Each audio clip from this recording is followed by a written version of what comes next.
بڑا ہی اہم سوال ہے۔ ایک بھائی کہتے ہیں کہ میں ایک بات پہ کنفیوز ہوں، مخنث افراد کی جنسی تسکین کے لیے اسلام کی کیا تعلیمات ہیں؟ مرد و زن کی طرح جنسی خواہشات تو ان کے اندر بھی ہوں گی۔ مرد اپنی تسکین عورت سے، عورت مرد سے حاصل کرتے ہیں۔ اس طبقے کے لیے کیا احکامات ہیں، رہنمائی فرما دیں۔ الحمدللہ والصلاۃ والسلام علی رسول اللہ، اما بعد۔ سب سے پہلے نمبر پر یہ ایک بڑا منطقی سا سوال ہے، اس کی ایک ریزن سمجھنے کی ضرورت ہے۔ اللہ تعالیٰ حکیم، علیم، خبیر، یہ ذات ہے، وہ بہت ہی باخبر ہے، وہ بہت ہی باعلم ہے، وہ بہت ہی باحکمت ہے۔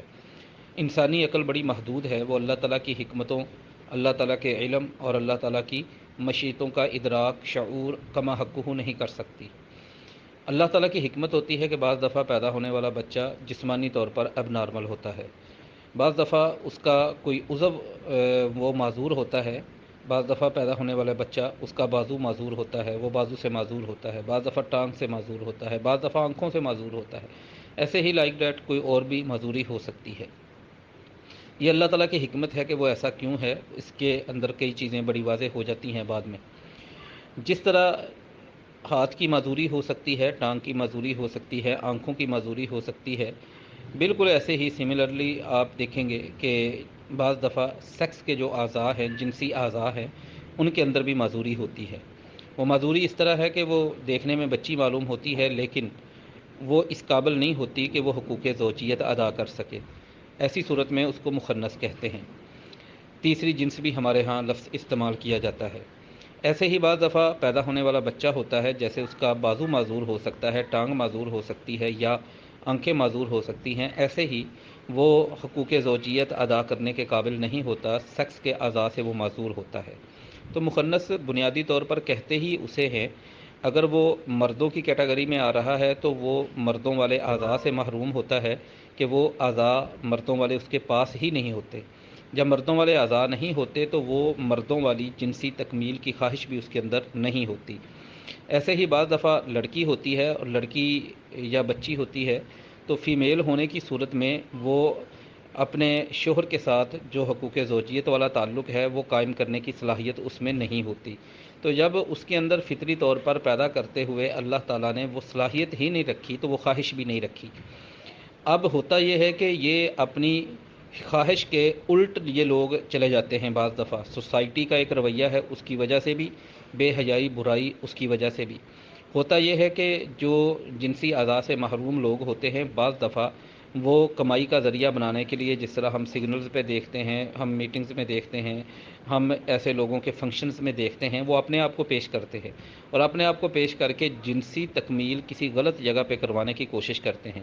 اب جو غلط جگہ ہے وہ فطری طور پر اللہ تعالیٰ نے اس جنسی خواہش کے لیے بنائی نہیں ہوتی۔ پخانے کی جگہ پہ عمل قوم لوط جسے ہم کہتے ہیں، لوط علیہ السلام کی قوم کا عمل، اس عمل کو لواطت کہنا یا لوطی کہنا درست نہیں، عمل قوم لوط کروانے کی کوشش کرتے ہیں۔ اب ایک عضو جیسے مثال کے طور پر اللہ تعالیٰ نے ناک سونگھنے کے لیے دیا ہے، اب اس میں کوئی ٹکڑے ڈالنا، کھانا اس سے کھانا شروع کر دے بغیر مجبوری اور معذوری کے تو یہ درست نہیں ہوگا۔ ایسے ہی جس طرح اللہ تعالیٰ نے کان دیے ہیں تو کان سننے کے لیے ہی دیے ہیں، سننے کے علاوہ کوئی اور کان سے کام نہیں لیا جا سکتا، ناک سے سونگھنے کے علاوہ کوئی اور کام نہیں لیا جا سکتا۔ تو یہ اللہ تعالیٰ نے چیزیں مقرر کر دی ہیں۔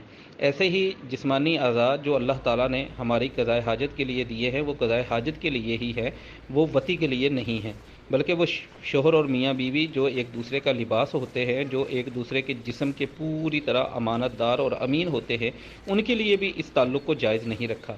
تو مخنث کے اندر ہم یہ نہیں کہہ سکتے کہ وہ جنسی تکمیل سے ساری زندگی محروم رہتے ہیں، اس لیے نہیں کہہ سکتے کہ جنسی اعضاء ان کے اندر مخنث کہا ہی اسے جاتا ہے جس کے اندر جنسی اعضاء موجود ہی نہیں ہوتے۔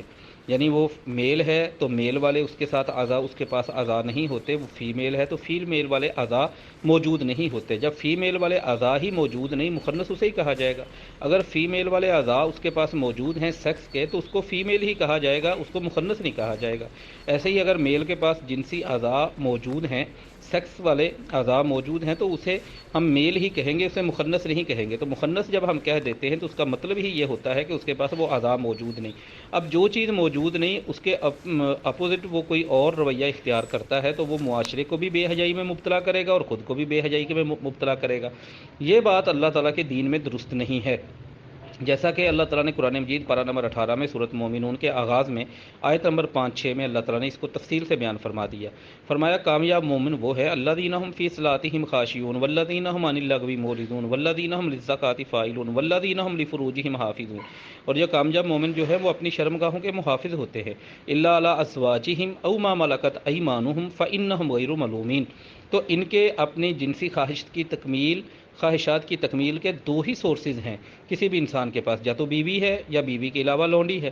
تو یہ ایک بالکل فطرتی نظام ہے. یہ ایسا نہیں ہے کہ اللہ تعالیٰ نے ان کے اوپر کچھ ظلم کیا ہے، نعوذ باللہ من ذالک، کیونکہ قانون ہے وما کان اللہ لیظلمہم ولکن کانوا انفسہم یظلمون.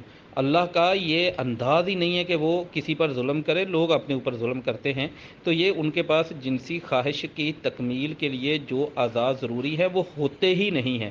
جب اعضاء نہیں ہوتے تو خواہش بھی نہیں ہوتی. اب اپنی خواہش کے منافی اگر وہ کمائی کے لیے یا پیسہ کمانے کے لیے یا بے حیائی کے لیے کوئی غلط راستہ اختیار کرتے ہیں تو وہ ان پر وہی اسلام حد لگائے گا، وہی اسلام ان کے لیے قانون رکھتا ہے جو باقی لوگوں کے لیے ہے. واللہ تعالیٰ عالم بالصواب.